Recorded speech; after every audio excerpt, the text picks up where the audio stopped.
So it all starts though with Las Vegas. So let's get to it. And as you mentioned, you won't. Well, look, we're at the point now where, especially this track, there's not a whole lot of long shots to consider. So I'm not going to tell you how many picks I had to make it a little bit more difficult. So how many do you think? Because you only made four. 4. Yep. So how many of those four do you think I also hit on? You don't typically go the favorites, and I only went this route because I tried to go the wins. I'm gonna say 2. I was going half. 2. Well, should have got a tip on what I was saying at the beginning because I don't. I just think this is a favorite race. Okay. So I'm going in on the favorites now. It just appears that way, Yep. and yeah, and you can't. And we all agree though. That's the funny thing about the one driver that we're taking out of the top five. And that's Reddick. Excuse me, that's Truex. Tricks. Yep. CJ is the only one to take Reddick, but he is the one that does scare me the most. I'm more scared of Reddick than Truex. I just can't see Truex winning. I just can't can't either. see him doing it after the way he's been going. He just needs to get, as you thought, a solid finish. In 11 of his last 12 Vegas starts, he's finished in the top 8. That's what he needs to do. Just finish the top 8. I just find it hard to believe the guy who hasn't won a race since July, who hasn't finished in the top or finished better than 17th since Daytona, is going to jump out and win a race. So he's going to let a lap in this span. So yeah, I just feel like what he needs. I mean, he's been good. Kansas, light track, the closest track to compare to. Look at Kansas. He was 6th and 5th last season, 8th and 36th this year. And the only reason he was 36 is when that tire cut down and he wrecked. That wasn't anything he did wrong. He has a top 5 car before that. He had a top 8 finish in 4 of the 8 intermediate starts this year. It's just he doesn't scream race winner to me right now. Best case scenario, and because he has all those 7s and 8s recently, is 7th or 8th. That's all he should hope for. That's what he needs. He just needs to gain points on the cut line. He's lost points every week of the playoffs. Every week he loses them. Now he just needs gain something. I think he just needs an uneventful I'll say top 10. I know he's been top 8 here. Just top 10 day and go to Homestead. Reddick was another one that kind of scared me because granted, he can win. I mean, he's got 3 top 10s his last 4 at Vegas. And then you look at that 45 car, like we talked about last round at Kansas, it's won 3 of the 4 with this next gen. And that's a similar track. It's just Larson and Byron and Hamlin are just so good there. And those cars are just there's just no money to be made if you take all 4 of them. So here's the trick, though, that did it for me to leave Reddick out, was that he's only 2 points off of the 2 5-1 shots. That's the reason I went with the 3 above. If 10-1, I'd put him in there. I'd figure out a way. Guess what I did with Bell? I'd find a way to put some money on him. But that's exactly what I did. Do it at 7-1 when those guys are 4 and 5-1. No, I don't think he's that close to those guys here. He hasn't proven that much. No, and the odds makers, man, they just make some puzzling decisions with these. And this is another. It's like you just grouped them all together. I get Phoenix, and it's like, hey, just choose one. But this, there's no money to be made. Like if we weren't doing a fantasy league and doing this, I probably wouldn't bet on one of these guys. And with real money, I'd probably look for a top 5 or a prop pick because it's just that the race winner is probably Larson, Byron, Hamlin. Reddick could steal it, but Reddick being close to those odds, you're just not going to make any money if you bet on all 4. Yeah, so I think the we'll go into our strategies because we did. Yeah, it's one of those things where the only way you can make money is you are going to have to invest money. If you're somebody out there that only gambles like $50 or $60 a week on this stuff, and you really want to make money and just don't want to make $30 off of it, well, you're going to have to double your bank. That's the only way. And we'll go over how we would do it. So you mentioned Kansas, so that's the most similar. That's what we'll go on. And then now Vegas, this is strategy wise, we can see 2-tire stops Yeah. to try to gain position. Yeah, you could definitely do that. Now, granted, it depends on how many laps are left. That's the big thing. Like if you have a long green flag run at the end, Well, you're somebody's going to going to want to make take the the floor. decision, and it's probably going to be a teammate that's not in the Yep. playoffs. You're going to run the interference. Yep. You're going to want to You're going have to find on, out, okay, how'd you do on the 2 tires? Yep. That's where you're going to see. And that's why you see, too, it's a good point of why you don't see a lot of – granted, we said it could happen, but it seems to happen once a year, not multiple round of 8 races, is your teammates are going to be used for that kind of data. Hey, we're not looking for – if you're Penske, we don't need Joey Logano to win. We need Ryan Blaney to have a shot to win. Well, why don't we use Logano's car for this half of the race doing this, and let's have Cindric and one to have to do this. And even the practice session that you're going to, granted, there's only 20, 25 minutes of them. They're going to go in 3 different directions. And why would you not? And which again goes to sometimes it's an advantage not to have a teammate in this late of the playoffs because you can divide and conquer. You know, Team Penske's all in. Logano and Cindric and their cars are going, what do you need from us, Ryan Blaney? What do you want us to try out? Yep. So which makes it harder to pick those drivers to win the race outright because, you know, they're not going in a direction for them to win the race outright. They're helping a teammate. So I think you'll see that even at the end of the race. Like, you might send, hey, you know what? I'm going to take Blaney, take 2 tires. We're going to have all of our guys take 2.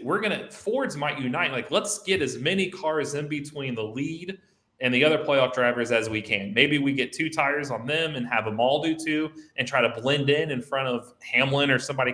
Maybe they want to take 4 and let's just get everybody on 2, or maybe let's do fuel only and just play interference in the way and slow them down a little bit. So, yeah, if you get a late race caution, you're going to have some games played, and why would you not? That's just part of it when you get in the playoffs and you have 8 fighting for one thing and 32 going a different direction.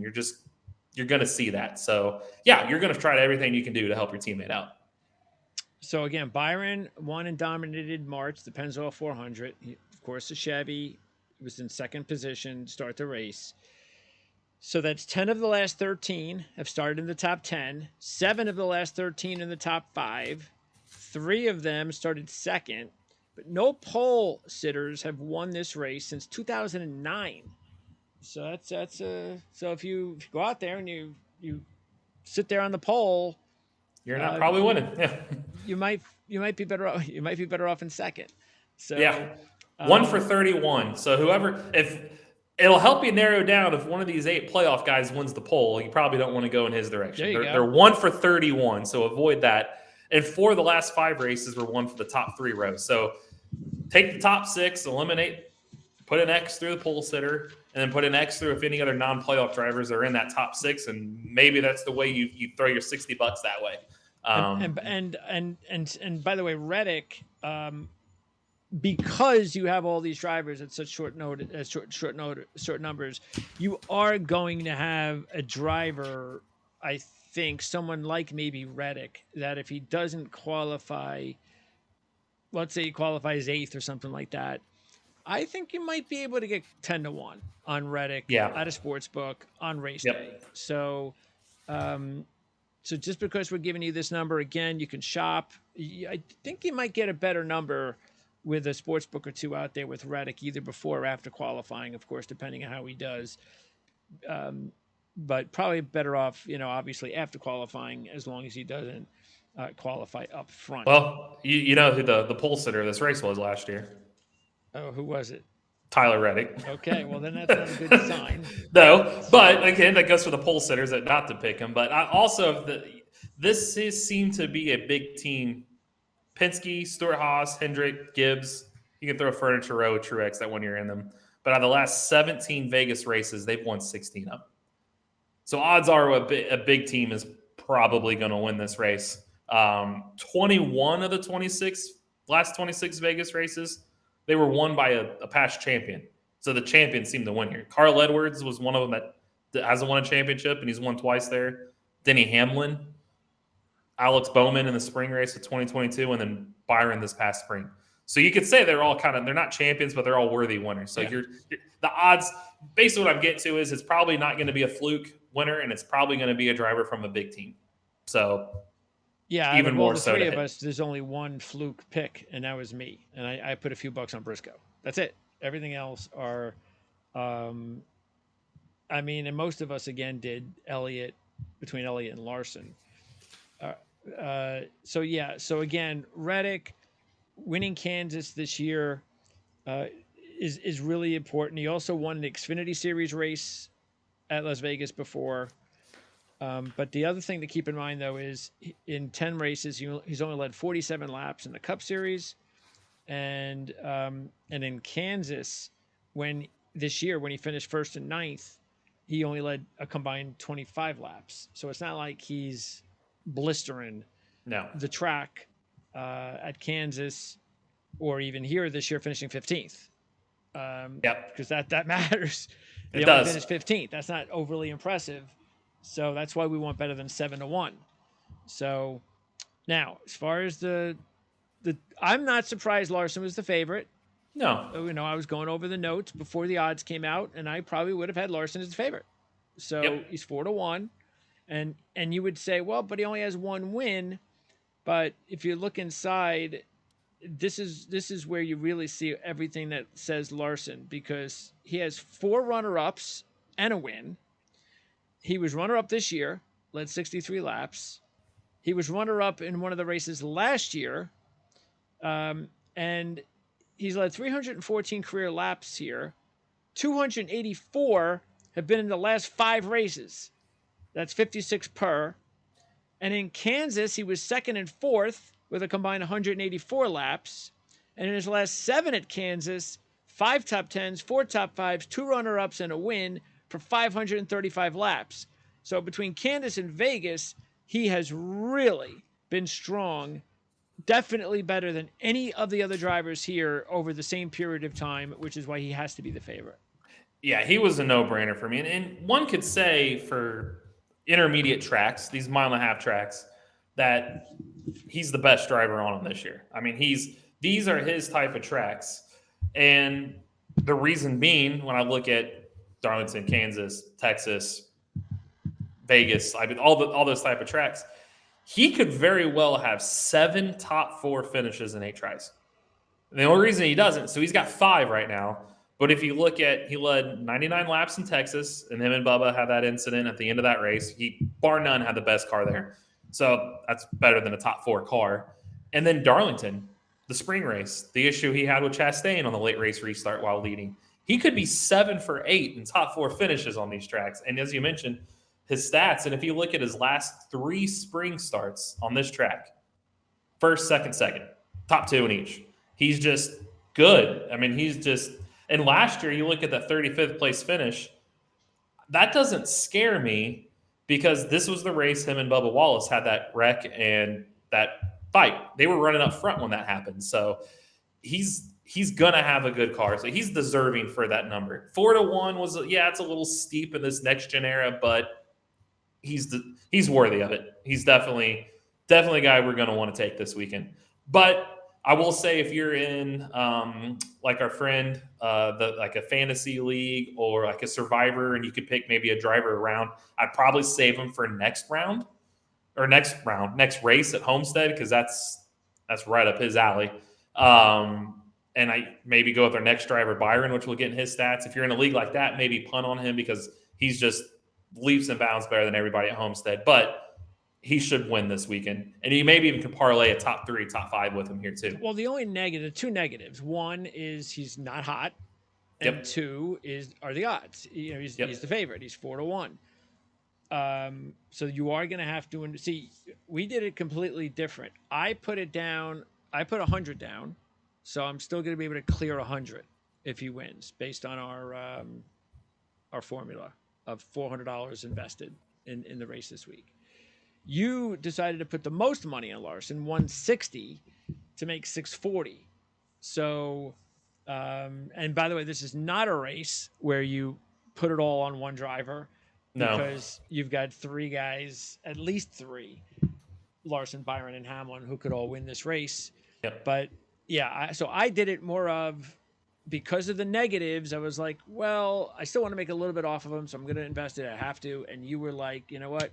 I'm not worried too much about how he's racing compared to how much he races well on these tracks. So Yep. And spoiler alert, I get to talk to him on Thursday. Well, weather permitting, Thursday. He's out here testing at the Motor Speedway and Indianapolis Motor Speedway and IndyCar for preparation for the Indy 500. So I'm going to actually talk to him about that. And sometimes he's best when he just gets away for a minute and does something else and gets his mind kind of. You hear people talk about, like, hey, I'm just struggling on the field. I'm going to go play a round of golf just to clear my mind and get. This is his round of golf. He's about to drive an IndyCar at the Indianapolis Motor. It's getting his mind from the NASCAR thing for a minute. And it seems to be when he runs dirt and does these type of things, he shows up and spinks the field. And I just feel granted, there's a chance of rain. So if it rains, he can't do it because he's got to get to Vegas. It's not like it can be delayed a day. So if he gets to do it, it just seems like it always seems to work out well in his favor. So all right. We'll see what happens. Byron and Hamlin are next, and you decided to put 100 each. So now I put 120 on Byron compared to 100 on Hamlin because Byron's my top pick. So, so he won earlier this year. He's going to have to sweep, but he dominated. Led 176 to 271. And at Kansas, he did have a third place out of the two, but he's red hot, second, first, last three. And it's like we've been waiting for this William Byron for the last 3 years. Yep. And it's happening. So before our eyes, it's happening, which is why right now, as of today, he would be my favorite to win the championship. I agree. I mean, we've talked about this a couple times this year, early in the season. And then we brought it up again, really the Indy road course out here. Like, well, Byron did it again. He got hot, and then he disappeared. He's done this before, and he doesn't come back until the next season. And then he wins Watkins Glen. Like, well, maybe he's on to something. Well, can he sustain this? I think he has. Now I think we could show that, okay, he's weathered the peaks and the valleys. Because you hear drivers talk about that. This next-gen car, you just don't get a rhythm. You're going to go up and down. You're not going to go out there and finish top 5 every week. It's not like the old car. You're not going to win in bunches. How do you respond to that? I think he's responded pretty well because in the past we've seen Byron, like I said, he fade. All right, he's in his valley and he's not peaking again. He's gone. Well, I think this year when you look at, like we said, since Watkins Glen, 1st, 8th, 4th, 15th in Kansas, granted he had that tire issue. That 15th was pretty good because it's a rebound. 9th, 1st, 2nd. And he just said he swept both stages, led 176 to 271. And then I look at what he's done on, like I said, of Larson on these type of tracks. Well, here's Byron's finishes on the same tracks where Larson, I said he should be 7 for 8. Byron's 1st, 3rd, 1st, 2nd, 8th, 4th, 15th, which Kansas, 1st, Texas. He just has got a knack for these tracks.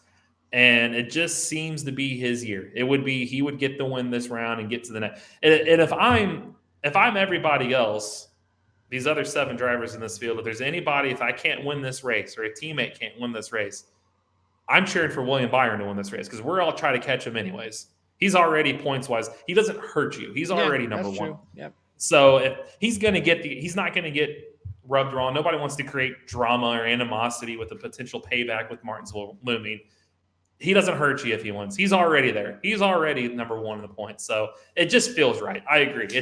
I felt like between Larson and Byron, they're the top 2. They should finish 1-2. Granted, we've seen crazier things happen, but they should have the top 2 cars off the truck on Saturday's practice.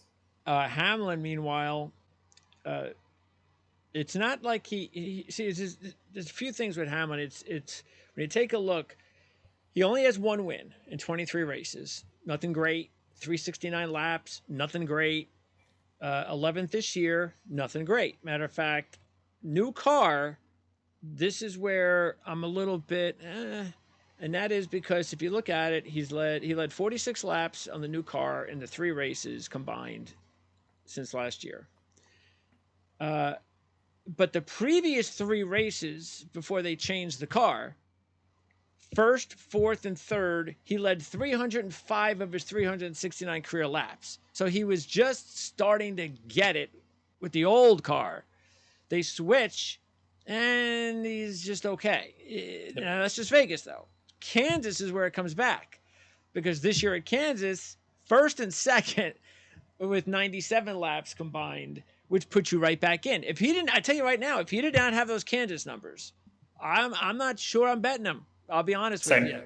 But the Kansas numbers say, all right, I'll put 100 on him, just like Larson. Same, because he's shown as he flashes to figure this place out. Because if you go back further before those last three finishes with the previous car, you had to go back to 2015 with those last top five there, and it was fifth. Yeah. And he led, 14 laps total in that process. And then you got to go all the way back before that to 2007 for his last top five. So he struggled at this track. Then, as you said, he figured out. Two of his three finishes at this next gen have been outside the top 10. So that doesn't scream, But like you said, Kansas, he was fourth and second there last year even. So he's got 4 straight top fours at that track. And it just feels like this is his year. You just get the feeling. He's got 4 top fives in his last 5 on the season in the playoffs. And let's keep in mind the Roval destroyed his momentum. Yep. Darlington, 25th, but he led the most laps. He thought he had a loose wheeling pit, so he swept both stages. So I look at that, and then Daytona. I don't look at Daytona, and I really don't look at the Indy Road Course because that's like another Roval. So if you take those out, you have to go all the way back to really if you look at Atlanta Super Speedway, Chicago's another street course, Sonoma's a road course. Let's go. Charlotte. Let's start at New Hampshire. 7th. And I'm just going to talk about let's just go the results of the regular tracks. Yeah. So go right ahead. I would honestly go back to. You could probably go back to Gateway with him. Regular tracks. Okay, we can do that. Second at Gateway. Second, skip Sonoma. Third at Nashville. Skip the next 2. 7th. First. Second. Third. Skip. Second. Skip. 25th, no, we're not going to skip because that's a regular. That was when he swept both stages and should have won. Stages, yes. Yep. Second. First. Fifth. And then we'd skip to be fair. Could skip the next 2. But it'd be third technically in that. So he's a top 5 car on basically everything, on every occasion. Yeah. That's why I went with him. I'm like, the body of work now tells me, he's figured this thing out. I feel like he's figured this next gen. He figured it out here. I'd be foolish if I didn't. I'm dropping $400 if I don't at least throw something his way. So I think he's the third of the 3.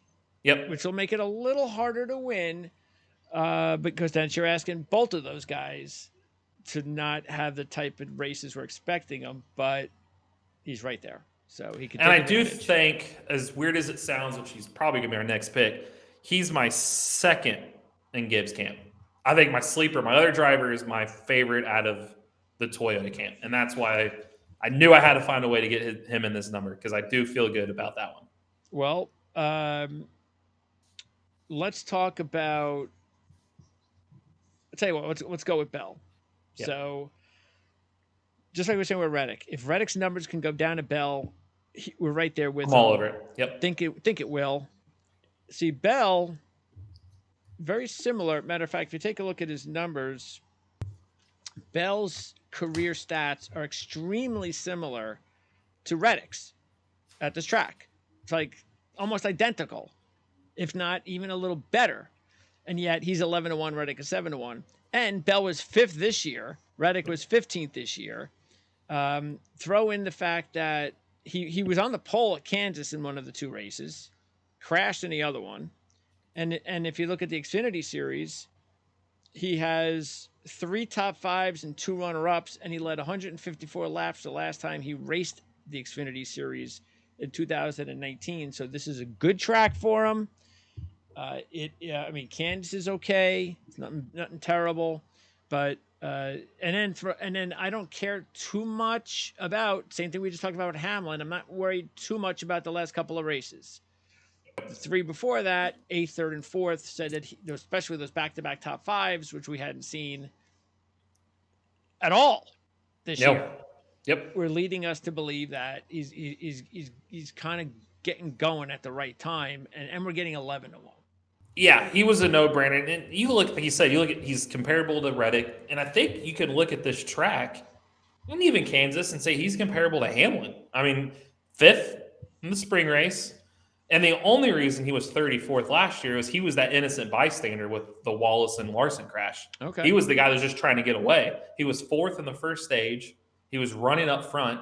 And when Larson and Larson and Bubba had that incident in turn 4, he was just there. And he was running up front with them. He was there. He got collected. So he's been a top 5 car at this track. And then you look at Kansas, and he was 5th and 3rd there last year.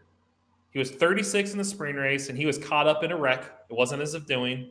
He was just caught up in it. And then he was 8th in the playoff race. And that 8th was kind of that first thing to kind of get that momentum back going again. He had a better car than 8th. So you look at, he's finally starting to turn the corner, and I think he needs to just get that win. He's the only driver in the playoffs that hasn't won in a while. I mean, you look at Blaney just won. Chris Buescher, yes, he hasn't won the playoffs, but he won 3 of the final 5 regular season races. Larson's won the playoffs. He really hasn't won a race this year. No, he won dirt. Yeah. So I feel like that would go a long way to his confidence. And you're getting Toyota, we know, is good at this track. It's basically a Gibbs versus Hendrick battle.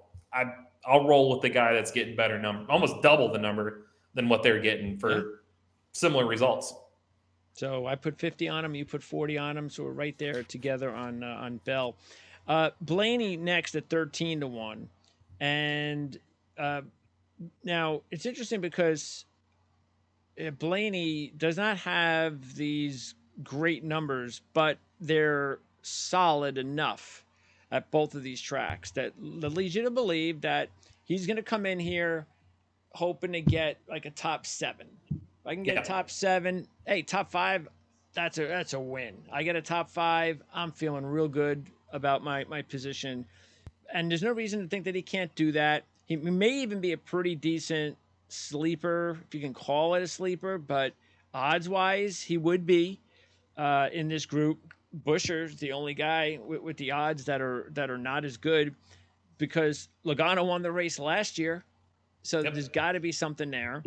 And if you look at it, 5 top 5s out of his career, and Kansas all time 7 top 10s, 3 top 5s, all time 5 top 5s at Vegas. So he's had success, not a lot, but enough, because we've seen him at other tracks have no success.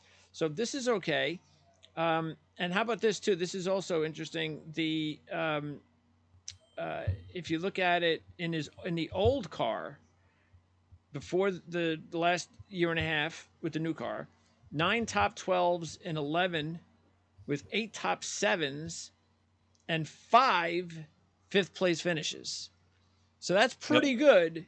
It's just that the new car, he hasn't been as good, but again, he just has enough, even Xfinity Series, 2 races, 4th and 2nd.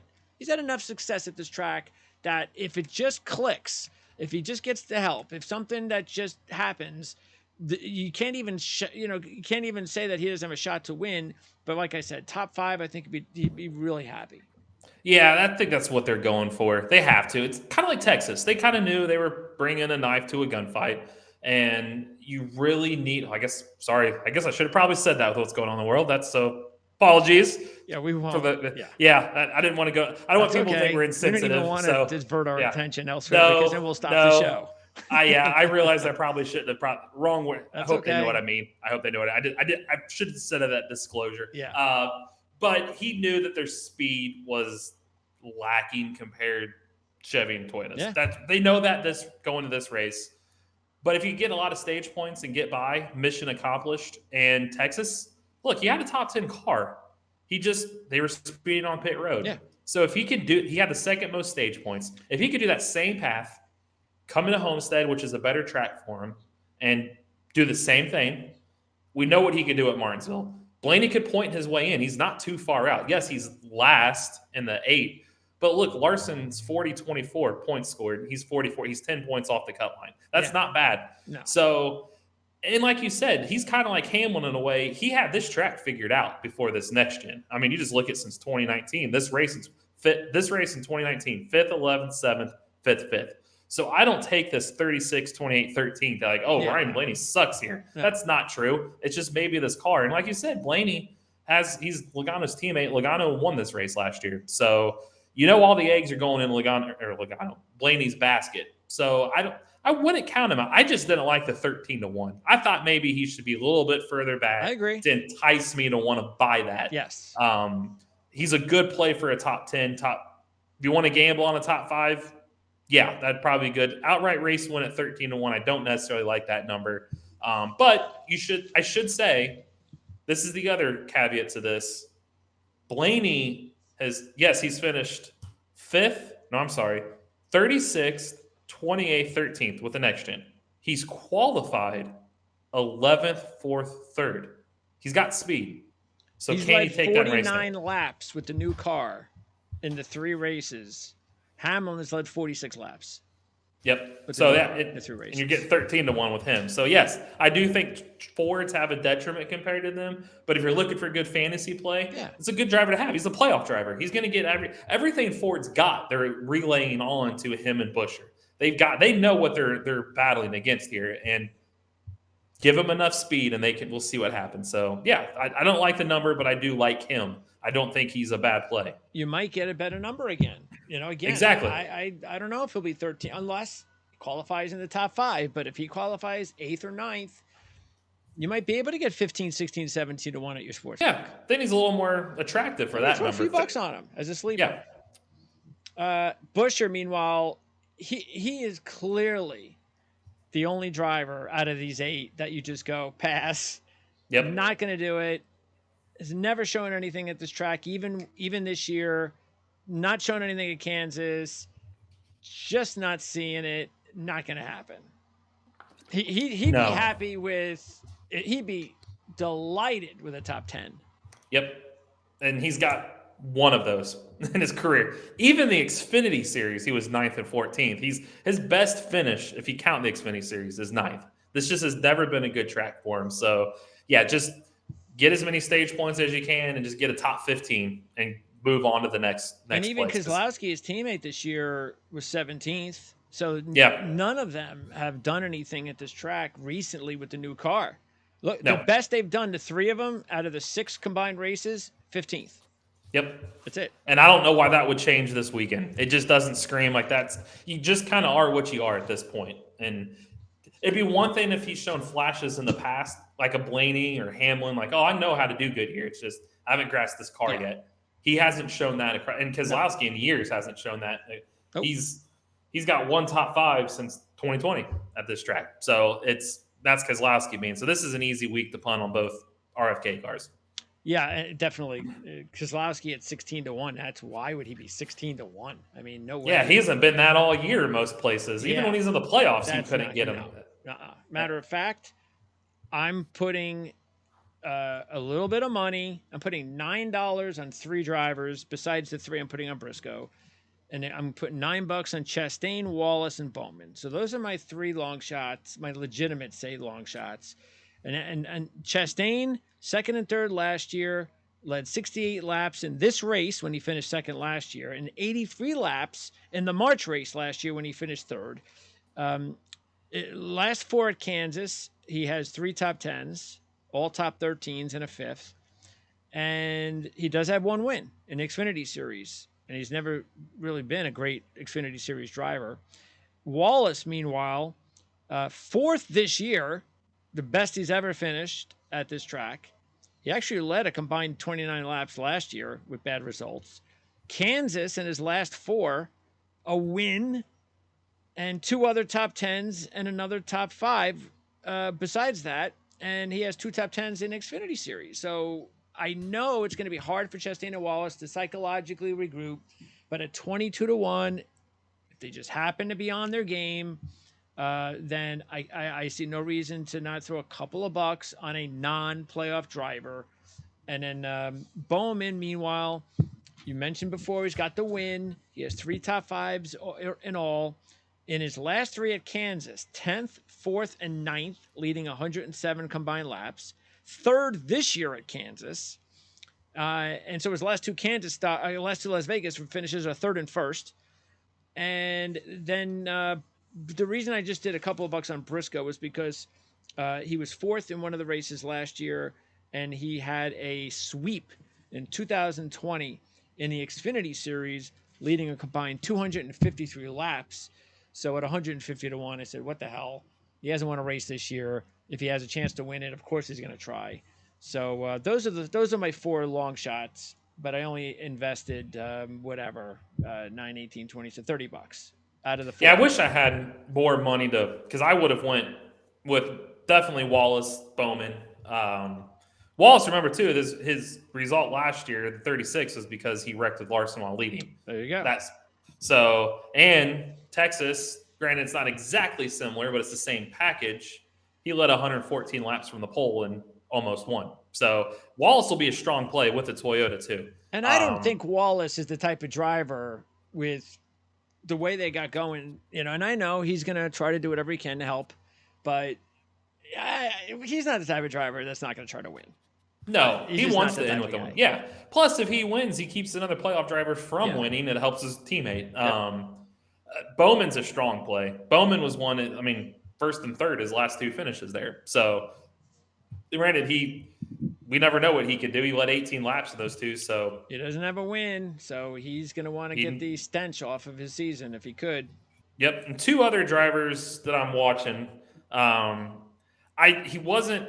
I wish he was like 65 or 75 to 1. Like I feel like he should. It was Eric Jones at 45 to 1. I'm not sure why he's 40. To me. I'm actually a little bit surprised at what is it about Jones that you like? Well, he was 8th last year in this race. And then in the spring race last year, if you remember right, he was in the top 5. He wrecked at like 7 to go, but he was in the top 5 that day. Okay. So it's, to me, two caliber top 5, in 3 races. And then if you just rewind to Kansas, he was third. And then you look at Texas, he was in the top 3. Remember, he pit and then got caught up, and he could have just stayed out. So I think you're getting a top 5 car right there. Okay. I just don't like 45 to 1. I just find it. I agree. That's what caught me off guard. I was like, what's he doing at 45 to 1? Yeah, because 65 to 1, where he's kind of been housed a lot lately, that made a lot more sense. 45 was like, oh, that's way too far off. I'm not touching that. And the only other one, which I feel like we mentioned, is because he's still in the playoffs, is Chase Elliott in the owner's race. And by the way, CJ put money on Elliott again. I don't think he'll win, but he does have 2 top 10s in his last 3, but he's led 1 lap in that process. He would be a good play for a potential top 10 if he can get him. But he's got 2 career top 5s on this, or no, 3 career top 5s on this track. So I don't necessarily trust he's going to jump out and win.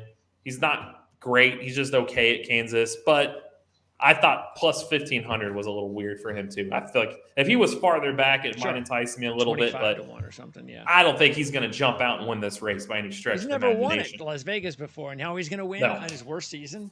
Yeah, it just doesn't make sense. Yeah, so he's running better. He's running for an owner's race. That's why I wanted to mention him, because he's a good. If you get him for a top 10 play, he's a good fantasy play, because I think people forget that owner's race spot, and he's in it. And if you look at his results lately. I mean, even if you go since the Indy Road Course, 2nd, 32nd, Watkins Glen, which we had a mechanical failure, 4th, 8th, 6th, 7th, 11th, 7th, 9th. He's been consistent, sure. He has. And he's not leading laps, though. No, that's why I don't think outright speed is he going to win. No, but could be a factor. And also, I did make a move on my fantasy team. We had one more week where we could make moves to pick up drivers. So I decided to drop Ricky Stenhouse for Aric Almirola. And Smart. I have no problem with that, because Almirola actually has some decent numbers at a couple of these tracks coming up, and Stenhouse has nothing. So I just felt I was going to get nothing out of Stenhouse, and at least Almirola is just the type of driver that he'll win races you're not expecting him to. Yep. He hasn't won yet this year, and like I said, he has some decent numbers at some of these tracks in the next few weeks. So you guys have better. You guys don't have anybody you should trap. I mean, Cindric would have been the only one I think you probably would have considered, but other than that, even though CJ doesn't have great bottom drivers, that's hurt him all year, they're better than Almirola. So I understand why you guys passed on them. Yeah, it's one of those I've just kept it kind of status quo for much of this. And I knew last week would be a difficult. My guys aren't necessarily built for road course racing. I feel like the worst races for my team is road courses. I was like, all right, I got one left, get through the weekend, and He sure kicked ass, man. He put himself right back into our our fantasy season because he was way back like over 600, I think it was, yep. and he finished what, first, second, third, and fifth maybe. Yeah, I got it up. Scroll up just a little bit. Oh, He had first, 1, 2, second, 3, third, and 4. fourth. Yeah, Look at that. six of the First, top second, third, 11. and fourth. Well, we kept saying all year, like, man, his team is built for a road course. He's got a road course team, and he's been kicking our ass on every road course race. And now look, now it's because Yep. now the points are huge to win. Yep. So, well, and you look at the Your Nice team now moving forward at the tracks coming up in playoffs. You got Blaney, Larson, Reddick, Busher's a playoff driver. Chastain is going to kind of be there. So, you're Eric Jones for your team. I mean, like Briscoe, we talked about those guys are good. Your anchor drivers. I got Hamlin, Bell, Logano. We know what he can do. Keselowski outside of this race. Wallace and Bowman. Yeah. You got Bowman. You got to think Harvick's in him. You just got to think he's going to Harvick's steal gonna win want to somewhere. win. Yeah. Yeah. And this is not, by the way, we didn't mention Harvick because this is not a good track for Harvick to even consider. Yeah. So yeah, this isn't the one for him. No. CJ, where again you get a look for his struggles. It's outside of Byron and Truex. AJ's done, but he got the win for him. That's what he needed. Gibbs, I don't see him winning these. It's going to be tough for a rookie to win the 4 races left. Dillon's, I feel like he's been done for a while.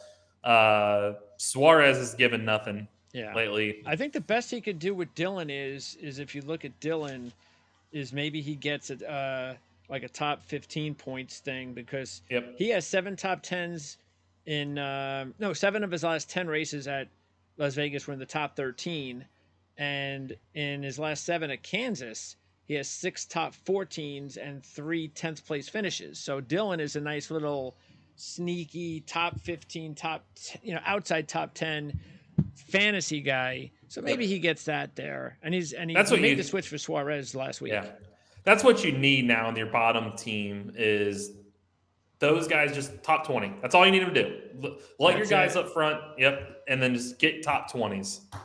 Look at that. That was a 520 point week, and puts him right back in it. And he has Byron at the top, and you have Hamlin at the top, and I have Blaney at the top. Right there. So we're all right there. And Byron is just kicking ass, though. He's got the big numbers. He's way ahead of any of our drivers. And then that's going to wrap things up. But bottom, look, again, compared to last year when you were killing everybody, we have a race. I know. We do. A lot of parity going on. So could come down to we just got to hope we just got to make sure we have a driver in the Final 4. That's the key is get somebody in the Final 4. Yeah, because you have what? You have 2 left? I think you and I both. Left. I think I have Hamlin. 2. You got Bell, Hamlin and Bell. And you've got 3. He's got Byron and Truex. I think you have the other 3. You have Blaney, Larson, Reddick. Yeah. 4. No, you have 4. Yeah. Blaney, Larson, Reddick, and Busher. Yeah.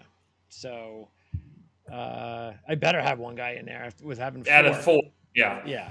I mean, those odds are like almost impossible for me not having one guy. If you got 4 and don't have 1, that is some major bad luck in these next few weeks. That would be pretty weak. All right, so next week we have Homestead. Homestead, yep. So the old championship grounds, and you are still heading to Phoenix next month, correct? Yep. So we're going to have to try to still figure that out. Hopefully we'll be able to get some reaction stuff in there. And so anyway, check out racereviewonline.net, obviously. You already have articles out. You're going to continue to put them out between now and then. And are you pretty much done? Is there anything else besides NASCAR, like IndyCar stuff that you work on, or is that going to be quiet for a few months? It's kind of quiet. I'll be more like IndyCar. There's testing this week, like out here, the Speedway. So nothing major. Nothing major. So pretty quiet. Okay. Yep. Sounds good. Appreciate it as always, Eric. Thank you. Thanks everybody also for watching and donating and sharing and liking the videos. All that stuff is awesome. We love our limited compared to the the top channels out there. We love our limited viewers, but we've got a lot of other cool stuff that we have planned before next year. I'm already working on a whole bunch of stuff to boost up the numbers on the channel and so forth. So we're gonna hope to, and again, if anybody out there wants us, I mean, look, I'll put the fantasy league together myself, but it'd be a lot easier if any of our viewers, if you guys are in fantasy leagues and you want to advise us and send us a link and tell us this is the one, and I'll put it together. And maybe I can put it together for everybody and we can have a channel fantasy league where it's only our viewers and then the three of us. So send me whatever you got, and I'll do the rest if I need be, because I'll have more than enough time when the season's over. That's for sure. All right, Eric, I'll talk to you next week. Thank you. Sounds good.